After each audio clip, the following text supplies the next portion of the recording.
Hey everybody, welcome back to another episode of Dental Momentum. Jared Duckett back at you with another video to help you get better. And guys, today we're going to continue on the overhead theme.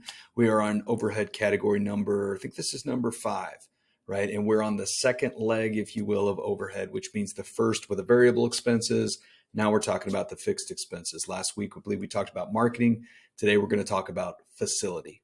So 2 things on facility, I guess 3 things. 1, what is included in facility? And I would say it's everything. Just stand in your dental practice, look around, look up, and it's everything underneath that roof, if you will, that's included in facility. So think about it. Maybe you don't own your dental practice. Maybe you lease it out. So it's definitely those rent payments, right? That's going out the door. Maybe you do own the building and you're paying rent to yourself and another entity, however you have that structured. That rent would be included as well. Okay, think about anything property taxes. Think about anything maintenance-wise, any repairs. Anything that's really included in that building is under facility. Maybe you have individuals that come in and clean your building, right? I would consider that in facility. Okay. 2, what's the ideal range? Typically anywhere from 7 to 9% is what that's going to look like of your collections on your profit and loss statement. Could vary depending if you own the building and the amount of money you're paying to yourself as rent, but we like to see that around 7 to 9%. Okay. The third thing, and this is what nobody really ever thinks about to a degree, is 2 things on equipment or the building that you own that you're purchasing or that you're renting from yourself, right?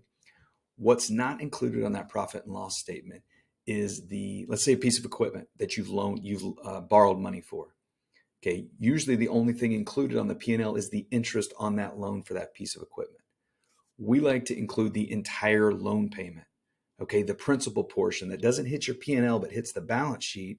I'm geeking out accounting wise here, but hits your balance sheet. We like to include that on a profit and loss statement. That needs to be included in your overhead because it's cash out the door.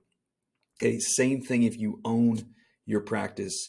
You're probably paying rent to yourself, but let's say you're not and you're making the note payment on that building out of it. The principal portion of that loan payment needs to be included. It's cash out the door. Does it matter if it's not an expense for tax purposes? It is cash out the door, needs to be included in your overhead. Okay, so double check, see what's included in your facility on your balance sheet, on your profit and loss statement. Second, see if you're in that 7 to 9%, and then look at the principal reduction that's not on your P&L. See how much that is, because that's coming off your top line, if you will, reducing the bottom line. So guys, go check out those facility expenses. If you have any questions, let us know and keep getting better. We'll talk soon.